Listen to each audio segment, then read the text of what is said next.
Hello and welcome to another fun-filled edition of Adam's Music Box, where today I want to talk to you all about one of my very favorite sort of vocal bands of all time, Gary Puckett and the Union Gap. The Union Gap were a band, but they were really a vehicle for Gary Puckett and his deep, smooth, soothing, but super powerful voice. Now, the band initially formed in the late 60s in San Diego, and after a few failures to launch, became very, very big with some very, very big hit singles that were all over AM radio and remained so for quite a while into the future.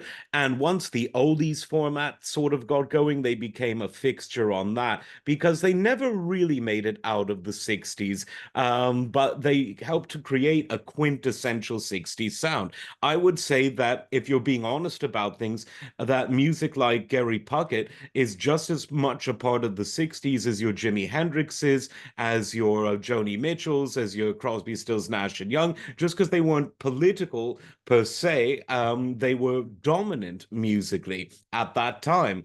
And so many great singles. Kiss Me Goodbye, what a wonderful single. Dreams of the Everyday Housewife, you couldn't write that today. And we'll get to something a bit more about that as well. Woman, Woman, Don't Give In to Him. Let's Give Adam and Eve another chance. And then there's the subject matter that at the time was considered very progressive and, dare I say, even romantic by the standards of that time. But by the standards of this time, seem a bit, some would say creepy. Let's say that. Songs like Young Girl and This Girl Is a Woman Now. Now, at the time, this was considered progress.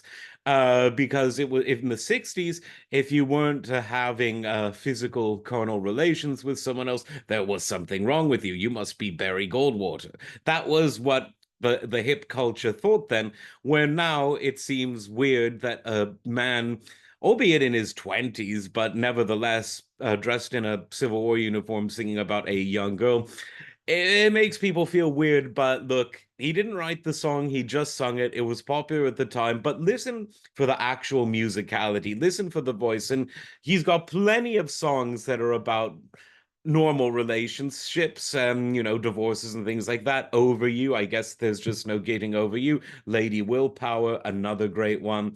So many huge hits within a period of just a few short years, because once they get going, they got really going. We talked about Jimmy Webb recently, my favorite songwriter. Gary Puckett did a version of By the Time I Get to Phoenix.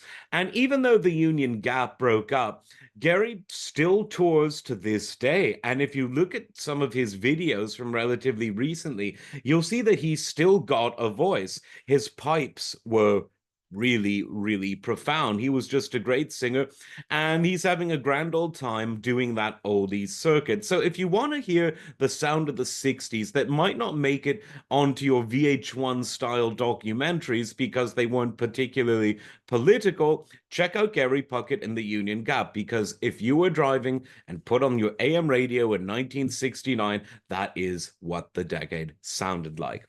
Like, subscribe, and we'll see you next time. Take care.